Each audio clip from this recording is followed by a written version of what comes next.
Senjata api yang digunakan kelompok kriminal bersenjata atau KKB di Papua ternyata diduga berasal dari wilayah Jawa Timur. Ini terungkap setelah polisi menggerebek sebuah rumah yang dijadikan tempat merakit senjata api ilegal di daerah Kapas, Kabupaten Bojonegoro.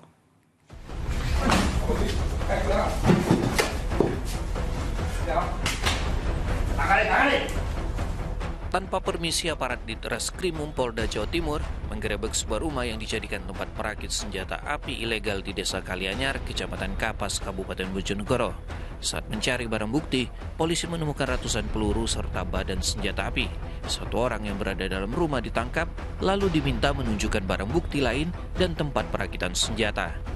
Dan di dapur inilah, Teguh Yono bersama dua orang lain, Muhammad Kamaludin serta Pujiono merakit senpi. Polisi menemukan beberapa pucuk senjata yang sedang dalam proses tahap air perakitan atau finishing. Senpi hampir jadi ini lalu disita, sedangkan 3 orang yang diduga merupakan pelaku perakitan senpi ilegal ditangkap. Selasa sore, polisi menggelar rilis di Mapolda Jawa Timur.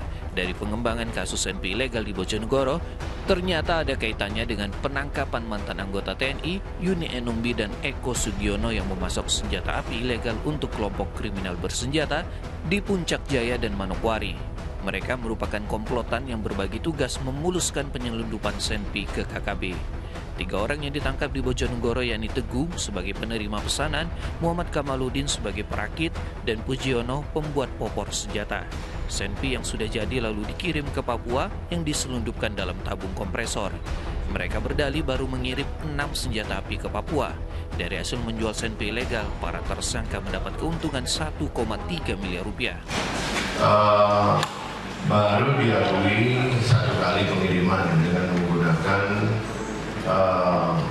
wadah mesin kompresor.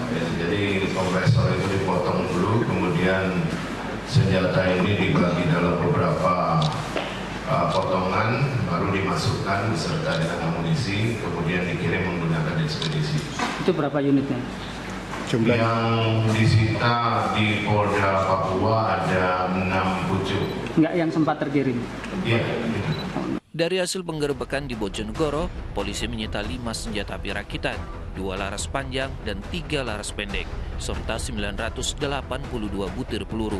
Sementara itu, 3 orang yang ditangkap ditetapkan sebagai tersangka. Mereka dijerat Undang-Undang Darurat terkait kepemilikan senjata api ilegal dengan ancaman hukuman mati.